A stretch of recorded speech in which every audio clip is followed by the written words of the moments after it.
Bismillahirrahmanirrahim. Assalamualaikum warahmatullahi wabarakatuh. Innal hamdalillah nahmaduhu wa nasta'inuhu wa nastaghfiruh wa na'udzu billahi min shururi anfusina wa min sayyiati a'malina. May yahdihillahu fala mudhillalah wa may yudlil fala hadiyalah. Asyhadu an la ilaha illallah wahdahu la syarikalah wa ashhadu anna Muhammadan abduhu wa rasuluhu la nabiyya ba'dah. Allahumma salli wa sallim wa barik ala nabiyyina Muhammadin wa ala alihi wa ashabihi wa mawalah ma ba'd. Rabbi shrah li sadri wa yassir li amri wa hlul 'uqdatam min lisani yafqahu qawli. Allahumma 'allimna ma yanfa'una wanfa'na bima 'allamtana. Allahumma hdina wahdi bina waja'alna sababan wasabilan liman ihtada. Segala puji hanya bagi Allah, salawat dan salam semoga senantiasa tercurah kepada junjungan kita baginda Nabi Muhammad sallallahu alaihi wasallam. Bapak Ibu yang dirahmati Allah, insyaallah kita akan mengisi waktu duhur kita ini dengan aktivitas yang baik dan mudah-mudahan ini merupakan bahagian dari kebaikan yang Allah Subhanahu wa taala berikan dan siapkan pada kita. Dalam kesempatan kali ini saya akan menyampaikan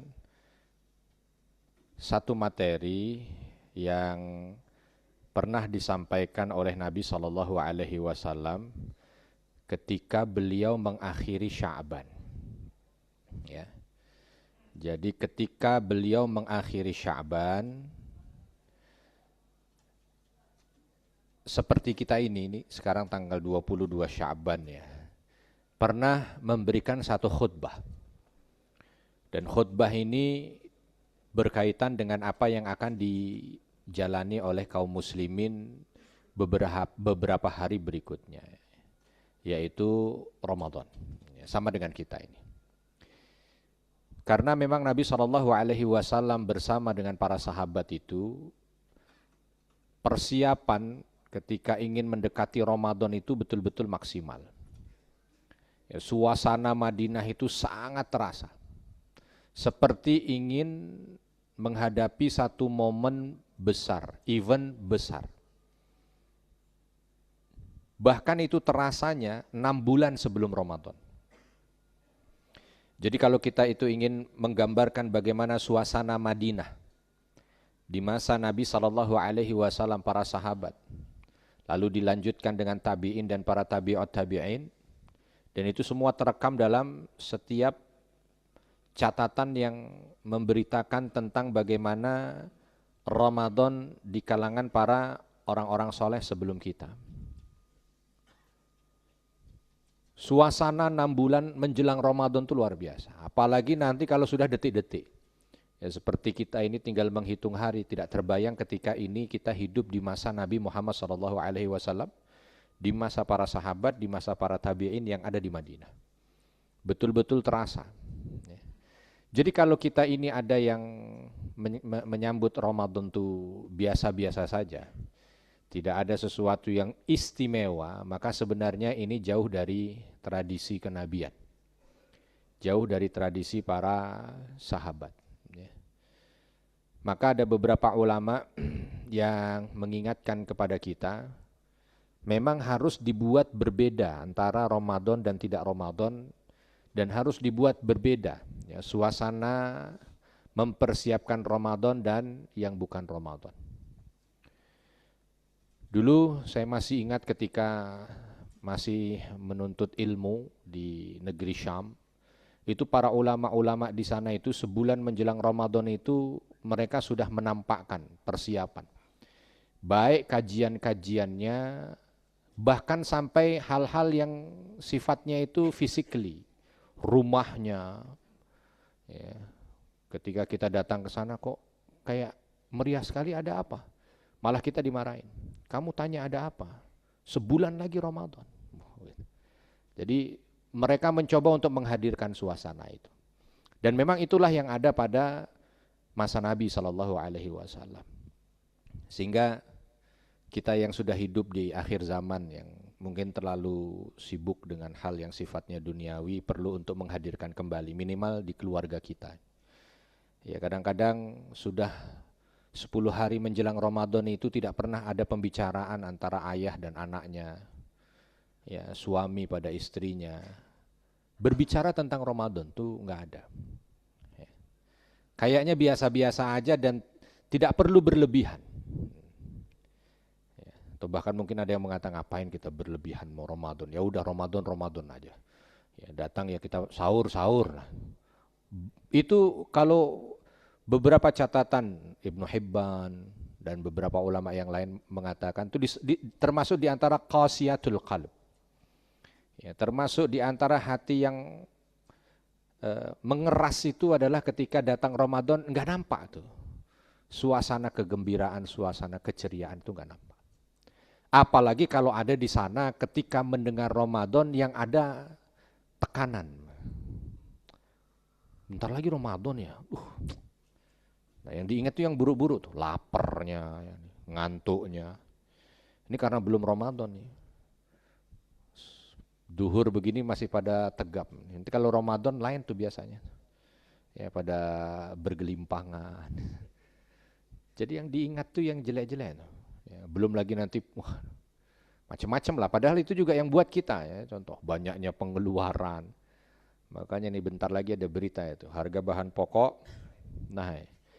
Mau Ramadan naik. Padahal teori ekonomi itu kalau permintaan berkurang kan harga turun.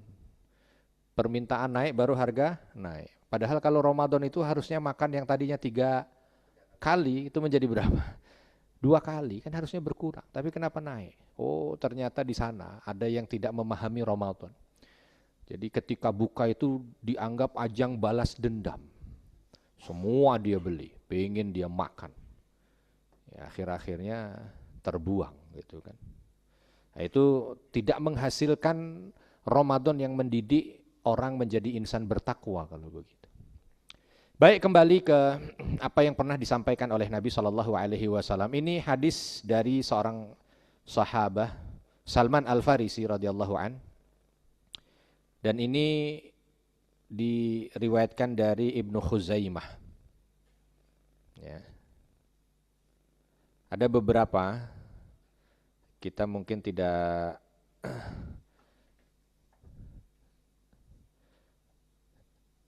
bisa menyelesaikan keseluruhannya karena agak panjang, tapi kita mencobanya. Salman Al-Farisi mengatakan begini. Diriwayatkan dari Salman radhiyallahu anhu qala khatabana Rasulullah sallallahu alaihi wasallam fi akhir yaumin min Sya'ban. Bahwa Nabi sallallahu alaihi wasallam di akhir Sya'ban memberikan satu khutbah kepada kami. Dan ada yang mengatakan sehari sebelum Ramadan, ada yang mengatakan di 10 terakhir Sya'ban. Tapi intinya di akhir Sya'ban, seperti kita ini di akhir Sya'ban. Nabi mengatakan begini, ya ayyuhan nas qad adhallakum syahrun 'azim, syahrun mubarak. Wahai segenap manusia, sebentar lagi akan datang pada kalian ini 1 bulan agung, 1 bulan penuh berkah. Dan itu selalu diingatkan terus ya. Dalam 12 bulan itu kita punya kesempatan untuk bisa melalui 1 bulan agung, 1 bulan penuh berkah. Makanya Nabi membagi tahun itu menjadi 2 saja. 6 bulan sebelum Ramadan dan 6 bulan sesudah Ramadan. 6 bulan sebelum Ramadan hanya berdoa, ya Allah sampaikan, ya Allah sampaikan. Di bulan Ramadan. 6 bulan setelah Ramadan beliau hanya berdoa, ya Allah terimalah amal ibadah selama bulan Ramadan. Saking Nabi itu mengetahui apa yang ada dalam Ramadan. Sampai Nabi mengatakan, lau ta'lamuna ma fi Ramadan latamannawna as-sanah kullaha Ramadan. Kalau kamu itu tahu apa yang ada di dalam bulan Ramadan, niscaya kamu akan minta 1 tahun, 12 bulan itu semuanya Ramadan. Ya, kita ini karena nggak tahu, jadi kalau mau ditanya, kamu maunya setahun tuh Ramadan berapa kali? Kalau bisa yang ada dikurangin. Sekali lagi, karena yang diingat di kita itu yang nggak enaknya.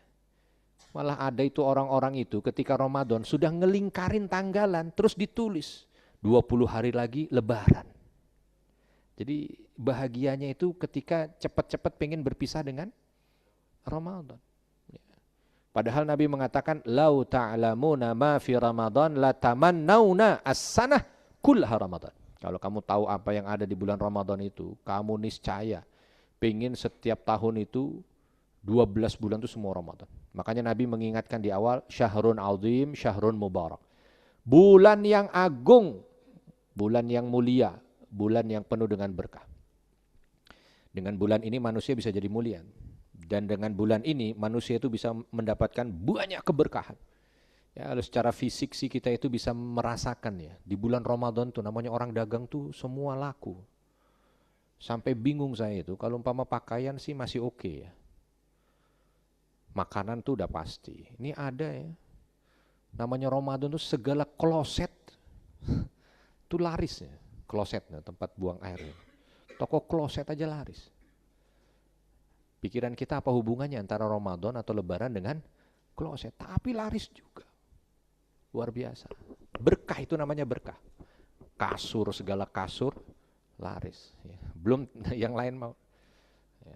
Entah gimana itu ceritanya Allah gerakkan. Sehingga namanya ekonomi itu luar biasa. Itu mungkin makna dari mubarak. Syahrun mubarak. Bulan penuh berkah. Bukan cuma di satu negara. Di setiap negara. Ya. Yang di situ itu ada muslimnya. Bulan penuh berkah. Makanya karena keberkahan ini juga ada beberapa peperangan di zaman Nabi SAW yang mustahil menang. Contoh perang Badar Kubro, mustahil menang. 300 lawan 1000, yang 300 nggak pakai senjata. Yang 1000 senjata lengkap. Hanya dalam hitungan 1 hari menang. Bahkan musuh Allah itu semua terbunuh, Abu Jahal lah. Ya, siapa lagi itu? Beberapa orang-orang ya. Yang merupakan musuh-musuh Nabi, musuh kaum muslimin itu mati di situ. Yang tadinya itu nggak ada harapan sampai Nabi itu malam hari sebelum perang Badar itu nggak bisa tidur, sebab memikirkan 300 orang sahabatnya yang dalam ya, teori manusia besok itu akan terpenggal semuanya, sebab tidak punya persiapan. Ya. Karena memang datang ke sana bukan mau perang. Menghadapi mereka yang datang dengan jumlah 3 kali lipat, senjata canggih, dukungan segala sesuatunya, tapi ternyata syahrun mubarak, bulan penuh berkah. Makanya sahabat Ali juga ya menikahnya itu di bulan Ramadan tuh dengan Fatimah tuh, supaya mendapatkan keberkahannya Ramadan. Makanya kalau ada yang belum menikah atau ada yang ingin menikahkan putra dan putrinya, bagus juga itu di bulan Ramadan. Pilih hari Sabtu atau Ahad pagi. Jadi kita tidak menyediakan hidangan. Itu udah dari itunya aja udah kelihatan berkahnya. Ya, tapi justru nggak ada ya, jarang orang menikah di bulan Ramadan. Padahal para sahabat itu menjadi tradisi juga. Ya, Ramadan karena apa? Digariskan oleh Nabi, syahrun mubarak, bulan penuh berkah. Lalu dilanjutkan fihi lailatun khairum min alfi syahr. Di dalamnya itu ada satu malam yang lebih baik daripada 1000 bulan. Kita mengenalnya dengan malam Lailatul Qadar. Di awal ini, di khutbah Nabi setelah menyebutkan tentang kedudukan bulan Ramadan ini, langsung disampaikannya dengan Lailatul Qadar. Karena memang Lailatul Qadar ini eksklusif untuk umat Nabi Muhammad SAW.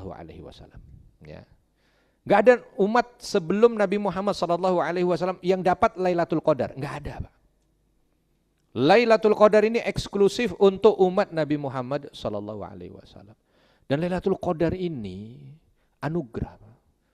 Ya, namanya anugerah itu kan ada orang sekarang kalau saya tanya, untuk dapat Lailatul Qadar susah atau mudah? Susah atau mudah? Rata-rata jawabannya masih susah. Kalau susah sebenarnya bukan rahmat, bukan anugerah. Sebab kalau rahmat dan anugerah itu mudah. Makanya untuk dapat Lailatul Qadar ini sangat mudah sekali. Ya, untuk dapat Lailatul Qadar itu sangat mudah sekali. Bukan cuma mudah, sangat mudah sekali. Maka kelihatan ini, kalau ini bapak-bapak ini wajahnya ini wajah-wajah udah dapat 30 kali Lailatul Qadar. Kenapa? Karena memang sangat mudah. Dan itu berita gembira yang Nabi awalkan. Ya, berita gembira yang Nabi awalkan. Kenapa kok mudah? Itu dulu nih, penting ya, supaya semangat dari awal. Kenapa kok mudah? Karena yang pertama, Allah Subhanahu wa Ta'ala meletakkan Lailatul Qadar ini di bulan Ramadan. Agak susah memang kalau ini di bulan Sya'ban. Atau Lailatul Qadar di bulan Muharram. Yang malamnya itu enggak identik dengan ibadah. Jadi suasana enggak mendukung. Ini Ramadan, suasana mendukung. Memang dijadikan sebulan itu untuk ibadah, apalagi malamnya. Berarti sebuah kemudahan tersendiri itu. Kalau Lailatul Qadarnya diletakkan di bulan Ramadan. Itu satu. Kenapa menjadi mudah? Sebab di Ramadan. Dua, menjadi mudah karena dia satu malam full. Hatta matla'il fajr. Dari awal malam sampai menjelang subuh. Ya, akan jadi susah kalau Lailatul Qadar itu semalam hanya 10 menit. Ya, udah ngaji sampai jam 12:30, ngantuk 12:30, pas Lailatul Qadar. Ketidur 15 menit, begitu bangun, ya kata malaikat, lewat. Tapi enggak begitu, hatta matla'il fajr, sampai sebelum subuh. Artinya semalam full. Wah, itu mah udah enak lah, apalagi Ramadan ya kan. Udah, kalau malam tinggal kita ambil lah makna malam itu dari mana. Kalau makna malam itu mulai dari maghrib, mau buka puasa, udah kita dapat pahala. Ya. Terus nanti kan lanjut, apalagi maknanya kan khairum min alfi syahr, lebih baik daripada 1000 bulan. Ya, 1000 kalau dibagi 12, 83,3 tahun. Tapi bukan sama dengan ya, khairun min, lebih baik. Jadi lebih baik dari 83. Lebih baik itu berarti lebih banyak ya. Lebih banyak itu bisa 100, bisa 1000, bisa 100.000. Taruhlah kita ambil 100 saja. Berarti sama orang yang melakukan ibadah di hari itu sama dengan orang melakukan ibadah itu tiap hari selama 100 tahun. Nah, itu kan Ramadan, buka puasa tiap hari selama 100 tahun. Berangkat ke masjid, langkah tuh. Kalau bukan Ramadan, kadang berangkat, kadang enggak. Ini Ramadan. Berangkat ke masjid tiap hari selama 100 tahun. Sholat isya berjamaah tiap hari selama 100 tahun. Ikut taraweh sampai witir dengan imam, di hadis yang lain disebut sholat malam semalam full. Berarti sama dengan dia sholat malam semalam full, tiap malam 100 tahun. Ya. Ada pengajian ternyata di masjid itu, berarti dia tolabul ilm tiap malam selama 100 tahun. Selesai, dia nggak langsung pulang, baca Quran dulu. Baca Quran tiap malam selama 100 tahun. Keluar dari masjid, ada kotak infak, dia masukin. Infak tiap malam selama 100 tahun. Ketemu kawan di depan, salaman, silaturahmi, dia niatkan silaturahmi tiap malam 100 tahun. Wah udah. Ya, jadi sangat mudah sekali. Kecuali kalau misalkan bukan di bulan Ramadan, ya kadang ke masjid, kadang nggak ke masjid, kadang masih di tempat kerja, kadang itu ya. Tapi kalau di Ramadan sih insya Allah, ya, sebab dijaga oleh taraweh tadi. Asal jangan ikut kebanyakan ya. Kalau kebanyakan masjid kan memang malam pertama itu semua masjid itu kerasa kecil, Pak. Pokoknya kalau udah hari pertama Ramadan tuh langsung rapat pengurus masjid gimana caranya kita membesarkan masjid. Begitu udah masuk tanggal 15, kemajuan semua masjid. Softnya maju. Ya. Sehingga rapat keputusan dibatalkan. Kayaknya masih kegedean ini masjid kita. Kecuali yang begitu ya. Makanya harus sampai akhir. Sebab Nabi mengatakan taharru lailatul qadri fi ashril awakhir min Ramadan. Cari dengan jangan tidak dilupakan gitu ya. Tetap dicari juga Lailatul Qadar itu, bahkan diperkuat untuk mencarinya di 10 terakhir bulan Ramadan. Itu Lailatul Qadar. Jadi mudah sebab dia semalam suntuk. Jadi mudah berikutnya juga sebab dia enggak ada syarat yang mengikutinya. Enggak harus dalam kondisi umroh. Kalau umroh susah Pak. Sebab yang dapat pasti hanya yang di Masjidil Haram. Atau syaratnya syaratnya harus di 3 tanah suci. Oh, kalau ini ada syaratnya susah. Sebab dia harus di Mekah, Madinah, Aqsa. Atau syaratnya bahkan iktikaf pun bukan syarat. Iktikaf ini wasilah pendukung orang untuk bisa maksimal Lailatul Qadar. Tapi bukan syarat. Yang ibadah di pojok ruang tamu rumahnya pun dapat Lailatul Qadar. Maka diawalkan oleh Nabi, fihi lailatun khairum min alfi syahr. Ya. Maka tadi saya bilang udah rata-rata ada yang 30 dan 20 kali dapat Lailatul Qadar. Ya, karena insya Allah ini anugerah dan rahmat yang betul-betul karena pemurahnya Allah. Sekali kok dapat sama dengan, atau bukan sama dengan, lebih baik daripada 1000 bulan. Tuh nggak diberikan kepada umat yang lain. Ya, ini karena memang kita ini masuk surga itu bukan lawan kompetisi, kita itu bukan teman sekomplek, Pak. Atau bukan teman sekantor, lawan kompetisi kita itu. Lawan kompetisi kita itu semua manusia. Nah, masalahnya kita makhluk akhir zaman ini bertumpu segala kelemahan. Nabi Adam diciptakan situna dhira'an, 60 hasta. 60 hasta itu berapa meter? Kalau 2 hasta 1 meter berarti 60 hasta 30 meter. Kalau mau melihat tingginya Nabi Adam itu, kalau ada satu bangunan yang tingginya 3 meter, berarti cari bangunan tinggi 10 lantai. 10 lantai. Itu tinggi Nabi Adam. Nah kita ini semampai, semeter lebih dikit. Ada yang tanya apa hubungannya antara fisik dengan surga, Ustaz? Oh, kuat. Ya, karena bumi nggak berubah, matahari nggak berubah, siang malam ya segitu-segitu aja. Kalau sama-sama ada kewajiban puasa, bayangkan kalau Nabi Adam dan umatnya masih terus ke Nabi Nuh, Nabi Hud, Nabi Soleh, masih tinggi-tinggi semuanya. Ya. Puasanya sama-sama 14 jam lah, mereka sahurnya, wow, kalau umpama tingginya 30 meter tuh lambungnya berapa? Amunisinya banyak kan? Jadi nanti sampai waktu untuk berbuka masih ada tuh sisa di lambung. Nah kita ini lambungnya cuma segini. Udah gitu sahur terlambat. Begitu makan dikit wajar kalau adzan asar udah kayak orang sakaratul maut. Ngelihat tumpukan karet dikira mie goreng. Ada kecoa lewat dikira kormanya jatuh gitu. Ah udahlah nggak benar. Adzan asar dikira adzan maghrib. Langsung buka. Baca Quran kalau udah asar begitu itu udah lain itu lagunya itu. Ba'da subuh ngantuk, ba'da asar lapar. Ba'da zuhur capek, sibuk. Memang manusia akhir zaman ini berat. Nah, itu fisik.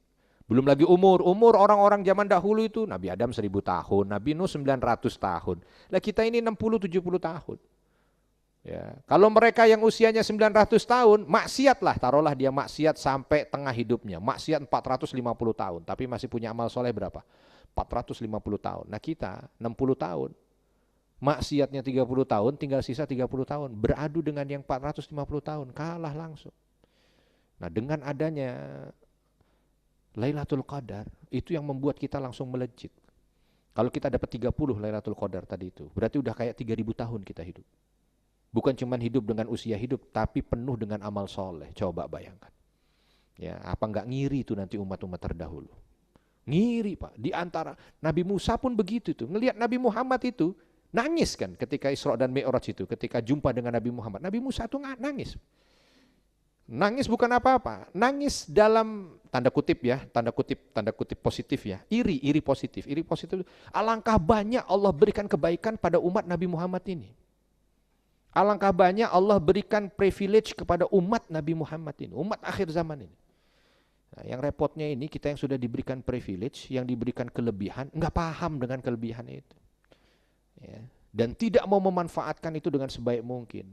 Ya itulah dia orang yang merugi. Makanya kalau dikumpulkan doa-doa Nabi yang menyampaikan tentang kerugian orang puasa juga enggak sedikit. Ya, banyak juga. Ya, sebab apa?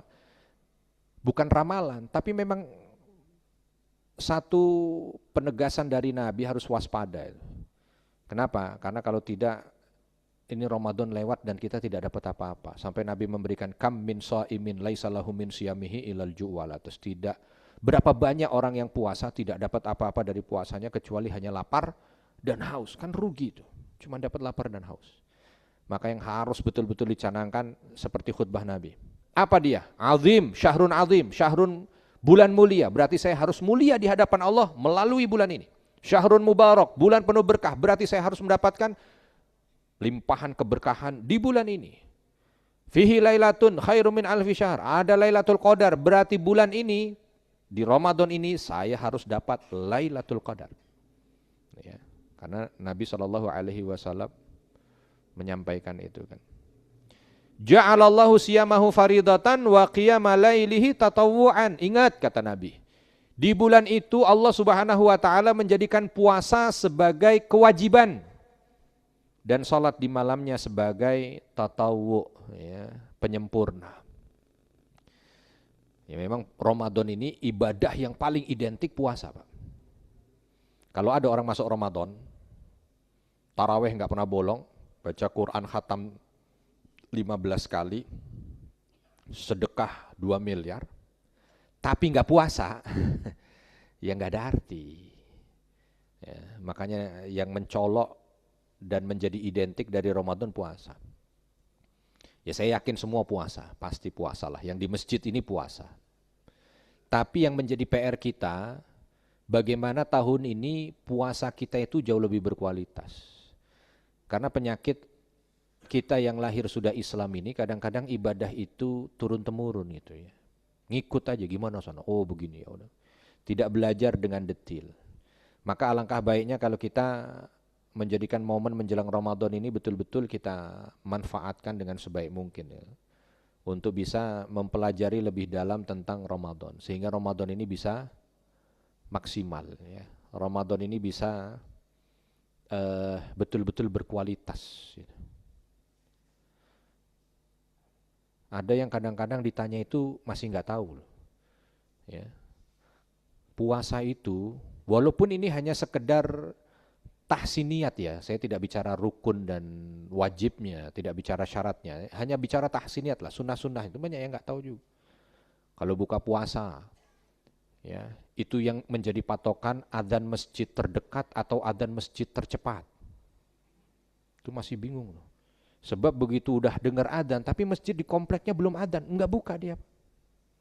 Wah ini kan satu, padahal Nabi mengatakan la tazalu ummati bi khairin ma'ajjalul fitr. Umat ini tetap dalam kondisi terbaik selama dia menyegerakan berbuka. Berarti kalau dari hadis ini patokannya bukan masjid terdekat tapi masjid tercepat. Karena kadang-kadang muadzin itu dia tahu ilmunya. Begitu masuk waktu dia nggak langsung adzan, Pak. Dia buka puasa dulu. Ya, dia mungkin makan korma dulu. Begitu makan korma datang orang bawa gorengan.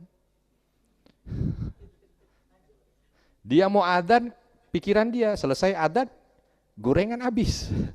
Makan dulu. Seret, datang es buah. Akhirnya dia minum dulu, selesai baru adzan. Allahu Akbar, Allahu Akbar. Orang yang di rumah nungguin. Enggak salah muadzinnya sebab dia tahu dalilnya. Kalau disegerakan dia tetap dalam kebaikan, maka dia mau menyegerakan. Makanya kita patokannya bukan adzan, patokannya udah masuk waktu apa belum. Ya. Makanya kalau mau pakai TV ya silahkan, tapi tolong disesuaikan, jangan TV RI Surabaya dipakai. Itu hal-hal kecil ya. Makan berbuka udah tahu bahwa Nabi mendahulukan berbuka itu dengan korma. Tapi sahur, banyak yang nggak tahu. Jam berapa Nabi sahur? Apa yang dianjurkan ketika sahur? Sahur aja, yang penting sahur aja Ustadz lah, mau pakai sahur. Ada orang yang pulang ke rumah kemalaman jam 12 malam langsung dia bilang, sahur sekalian aja dah. Wah, sahur sekalian. Mana ada hukum sahur tengah malam? Gak ada. Cuman gak tahu. Nah ini perlu untuk kita perdalam. Baik, tanpa terasa jam 1 insya Allah kita lanjut pada pertemuan berikutnya. Tapi pertemuan berikutnya udah Ramadan. Ya dibaca aja lagi lah, nanti dicari aja itu khutbah Nabi SAW menjelang Ramadan. Riwayat dari Ibn Khuzaimah dari sahabat Salman Al-Farisi. Beberapa yang disampaikan oleh Nabi di situ yang harusnya menjadi satu catatan untuk kita. Sehingga ya ini bisa menjadi pegangan di saat kita mau masuk bulan Ramadan. Kalau ada kesalahan saya mohon maaf dan kepada Allah mohon ampun. Subhanakallahumma wa bihamdika asyhadu an la ilaha illa anta astaghfiruka wa atubu ilaik. Wassalamualaikum warahmatullahi wabarakatuh.